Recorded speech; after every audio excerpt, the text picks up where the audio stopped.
مفتی صاحب جس طرح آپ نے سنت غیر موقدہ اور نفل نماز کا طریقہ بتایا کیا سنت موقدہ اسی طرح پڑھیں گے؟ نا سنت موقدہ کا طریقہ غیر موقدہ سے مختلف. سنت موقدہ میں اتحیات کے بعد درود شریف نہیں پڑھیں گے, کھڑے ہو جائیں گے سیدھا, اور ثنا نہیں پڑھیں گے, سورہ فاتحہ شروع کر دیں گے. میں ایک اشکال ہے, آپ پر تنقید کرنا مقصود نہیں, میں صرف اپنی اصلاح چاہتا ہوں. استاد جی آپ نے کہا تھا کہ دعا کا ثبوت کہیں سے ثابت نہیں. استاد جی میں نے فتاوی رحیمیہ میں پڑھا ہے دلج ششم میں, جو حضرت مولانا مفتی سید عبدالرحیم لاجپوری صاحب رحمہ اللہ نے صفحہ نمبر 39 سے 52 کے درمیان میں فرض نماز کے بعد اجتماعی دعا کا ثبوت دیا ہے. استاد جی آپ اصلاح فرما دیں. بھائی فرض نماز کے بعد دعا کی بہت زیادہ فضیلت ہے, لیکن ایک حدیث کو دوسری حدیث میں دیکھا جاتا ہے. نبی نے فرمایا سب سے زیادہ دعا قبول ہوتی ہے فرض نماز کے بعد, لیکن دوسری حدیث میں سے پتہ چلتا ہے کہ نبی صلی اللہ علیہ وسلم نے اس طرح ہاتھ اٹھا کے نماز کے بعد اجتماعی دعا نہیں مانگی. بعض حضرات کہتے ہیں اس پہ فلاں نے کتاب لکھی ہے. میں کہتا ہوں بھائی کتاب کی کیا ضرورت ہے, کوئی ایک حدیث بھی کافی ہے ہمارے لیے, اور حدیثوں کو زیادہ سمجھا ہے فقہائے کرام نے, ٹھیک ہے نا. امام حنیفہ, امام شافعی, امام احمد بن حنبل, امام مالک, یہ تو حدیثوں کو تو ان کا کوئی حوالہ مل جائے. فتاوی جو عربی فتاوی ہیں, اردو نہیں, اردو فتوے کی کتاب تو کہیں سے حوالہ دے گی نا, ریفرنس ہوگا. تو جن کتابوں کے ریفرنس دیے جاتے ہیں جو قانون کی کتابیں ہیں, تو ان سے حوالہ دے دیا جائے, وہ ایک حوالہ بھی میرے لیے کافی ہے, ٹھیک ہے نا. تو کوئی مستند صحیح روایت ہو کہ نبی صلی اللہ علیہ وسلم کا معمول تھا نمازوں کے بعد, کیونکہ اگر ایسا ہوتا نا تو کثرت سے روایتیں ہوتی, کیونکہ یہ عمل دن میں ایک مرتبہ نہیں ہوتا. ہمارے ہاں تو ہر مسجد میں 5 دفعہ اجتماعی دعا ہوتی ہے, تو 5 دفعہ جو کام دن میں روزانہ ہو رہا ہے اس پر کوئی بے غبار ایک بھی صحیح ایک روایت ہے, لیکن اس میں بھی اتنا ذکر ہے کہ آپ نے ہاتھ اٹھائے تو صحابہ نے بھی اٹھا لیے, اس میں بھی اجتماع نہیں ہے, وہ تو نبی کو دیکھ کے اٹھا لیے, لیکن اس روایت کی سند پہ بھی کلام ہے, بالکل بے غبار روایت وہ بھی نہیں ہے. تو اگر اس روایت کو مان بھی لیتے ہیں تو ایک دفعہ نا, ہمارے ہاں تو جو نہیں کرتا اس کو لوگ ملامت کرتے ہیں, ایسا ضروری سمجھ لیا اس کو. تو میں اس بارے میں کوئی متفرد نہیں ہوں. لوگ کہتے ہیں یہ ایک نیا فتویٰ, جدید دور کا جدید مفتی نیا فتویٰ مارکیٹ میں لائے, ایسا نہیں ہے. حضرت مفتی اعظم مفتی محمد شفیع صاحب رحمہ اللہ تعالیٰ, جو حضرت مفتی تقی عثمانی صاحب کے والد بھی ہیں, ان کا پورا رسالہ ہے اجتماعی دعا پر. انہوں نے ثابت کیا کہ اس کا ثبوت بولو بھائی نہیں ہے. تو نبی نے جو فرض نماز کے بعد دعا کی فضیلت بیان کی ہے, تو اس دعا سے مراد دوسری حدیثیں سامنے رکھیں تو وہ وظائف ہیں.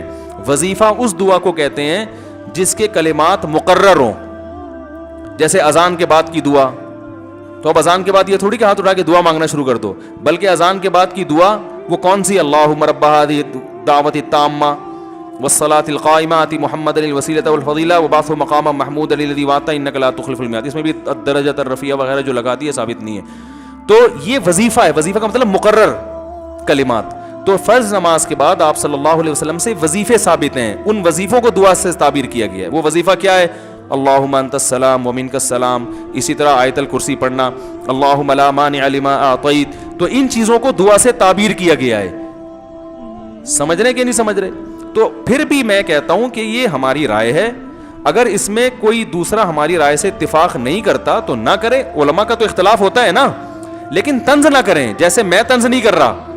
اب بعض لوگ طنز کرتے ہیں, جدید دور کا جدید محقق پتہ نہیں کہاں سے پیدا ہو گیا ہے, یہ کہ علمی سٹائل بولتے کیوں نہیں بھائی, یہ نہیں ہے, یہ علمی سٹائل نہیں ہے. تو یہ ہے. پھر بھی میں کہتا ہوں بھائی ائمہ کرام سے الجھے نہیں. جو مسجدوں میں اگر امام اجتماعی دعا مانگ رہے ہیں تو امام کا احترام کریں, آپ اس کو چھیڑنے کی کوشش نہ کریں. اس سے بڑی نفرتیں پھیلتی ہیں. امام کا احسان ہے, آپ اس کے پیچھے نماز پڑھتے ہو, وہ مانگ رہا ہے اور وہ دوسرے علماء سے سنیں, جتنی ان کے پاس نالج ہے وہ اس حساب سے عمل کر رہے ہیں. بس آپ نے ایک دفعہ بتا دیا بھائی حضرت مفتی شفیع صاحب رحمہ اللہ کا ایک رسالہ ہے, وہ امام صاحب پڑھ لیں, وہ اگر پڑھ لیں ٹھیک ہے, نہیں پڑھیں تو بھی ٹھیک ہے, آپ کا فرض ادا ہو. یہ کوئی اتنا بڑا مسئلہ نہیں ہے جس سے دلوں میں نفرتیں پیدا کی جائیں. سمجھنے کی نہیں سمجھ رہے. دارالعلوم کورنگی میں اجتماعی دعا نہیں ہوتی, جامعۃ الرشید میں تو انفرادی بھی نہیں ہوتی. سمجھ رہے ہیں؟ جامعۃ الرشید میں تو امام انفرادی طور پہ بھی ہاتھ اٹھا کے دعا نہیں مانگتے, کیونکہ لوگوں نے اس کو بھی بڑی ضروری سنت سمجھ لیا ہے. تو یہ ہماری رائے میں ثابت نہیں ہے, یعنی اس کا اتنا التزام. کبھی کبھار ہو تو ٹھیک ہے, تعلیم کے لیے کبھی کبھار ٹھیک ہے, لیکن پھر بھی مسئلہ اختلافی اگر کوئی کر رہا ہے تو میں اس کو برا نہیں کہہ رہا, اس کے علم پر اعتراض نہیں کر رہا, اس کو اہل سنت سے خارج نہیں کر رہا. ہماری رائے یہ کہ یہ ثابت نہیں ہے, بلکہ انفرادی بھی ثابت نہیں ہے. میری رائے, میری کیا, میں کون ہوتا ہوں, بڑے بڑے بہت سے علماء ہیں جن میں حضرت مفتی رشید احمد صاحب بھی تھے, وہ بھی اسی کے قائل تھے کہ انفرادی بھی ہاتھ اٹھا کے جو ہے نا معمول بنا لینا احیاناً کبھی کبھار ٹھیک ہے. وہ ٹھیک ہے. احیاناً ہونا یہ چاہیے کہ دو حدیثیں ملتی ہیں. بعض سے پتہ چلتا ہے کہ آپ صلی اللہ علیہ وسلم فرض نماز کے بعد صرف اللہم انت السلام پڑھتے تھے, اس کے بعد کھڑے ہو جاتے تھے, اور بعض حدیثوں سے پتہ چلتا ہے کہ فرض نماز کے بعد یہ تمام وظائف. تو اب اس میں دو موقف ہیں علماء کے. عرب علماء یہ کہتے ہیں کہ فرض نماز کے بعد پورے وظائف پڑھے جائیں, تبھی سعودی عرب میں آپ نے دیکھا ہوگا سنتیں تاخیر سے پڑھی جاتی ہیں. وہ فرض نماز کے بعد تسبیحات بھی پڑھیں گے اور اللہم انت السلام اور آیت الکرسی اور سارے وظائف. جبکہ بر صغیر کے علماء کا موقف یہ ہے کہ دوسری حدیث میں آتا ہے کہ نبی صلی اللہ علیہ وسلم اللہم انت السلام کے بعد کھڑے ہو جاتے تھے, اتنا وقفہ کرتے تھے. تو اس سے پتہ چلتا ہے کہ فرض نماز کے بعد اللہم انت السلام پڑھ کے بیٹھ جانا چاہیے. باقی جو لمبے وظائف ہیں وہ سنتوں کے بعد ہونے چاہیے. تو انہوں نے اس حدیث کو اصل بنایا, اس میں تعویل کی بر صغیر کے علماء نے. وہ تعویل یہ کی کہ جس حدیث میں آتا ہے نا فرض نماز کے بعد, اس سے مراد ہے کہ فرض نماز کی تکمیل کے بعد, مکمل جب ہوتی ہے جب سنتیں بھی ہو جائیں, تکمیل ہو جاتی ہے نا اس سے. تو اس طرح دونوں حدیثوں میں کیا ہو جائے گی, تطبیق. جن حدیثوں میں سنتیں جلدی پڑھنے کا ہے وہ بھی اس پر بھی عمل ہو جائے گا, اور جن حدیثوں میں آتا ہے کہ فرض کے بعد یہ وظائف پڑھے جائیں اس پہ بھی عمل ہو جائے گا سنتوں کے بعد پڑھنے سے, کیونکہ وہ بھی فرض ہی کے بعد کہلاتی ہیں نا. لیکن عرب علماء کی رائے یہ کہ نہیں, وہ حدیث کے ظاہر کو لیتے ہیں. تو دونوں رائے ٹھیک ہیں.